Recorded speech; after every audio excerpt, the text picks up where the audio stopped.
الکافی میں امام صادق علیہ السلام سے حدیث معتبر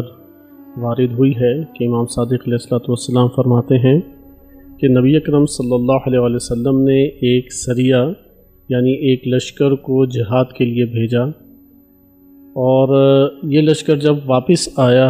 تو تب نبی صلی اللہ علیہ وسلم نے ایک پرتباک استقبال کیا، اور استقبال کرتے ہوئے فرمایا کہ مرحباً بقوم، کہ اس قوم کو مبارکباد یا مرحبا کہا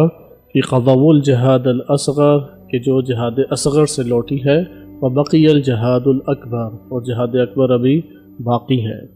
یعنی وہ جہاد کہ جس میں انہوں نے اپنے گھر بار کو قربان کیا، اپنے بیوی بچوں کو ترک کیا، زحمت مشقت جان کی بازی لگائی،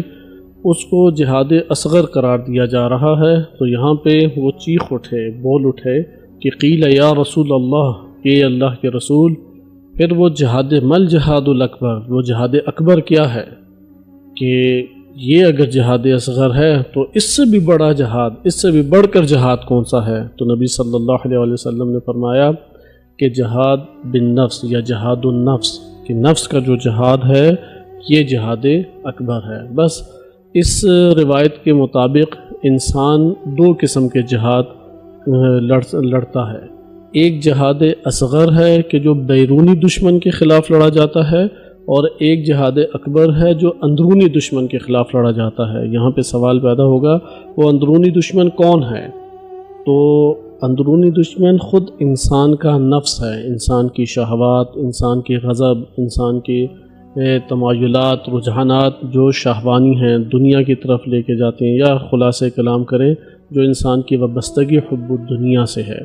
جہاد اصغر وہ بیرونی اسلحے اور تلوار سے لڑا جاتا ہے،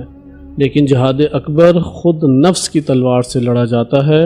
جو شخص اپنے نفس کو اپنے وجود کے اندر مار دے، یہ جہاد اکبر ہے۔ جہاد اصغر اور جہاد اکبر کی نوعیت میں آپ نے فرق دیکھا۔ آخری نقطہ اس حوالے سے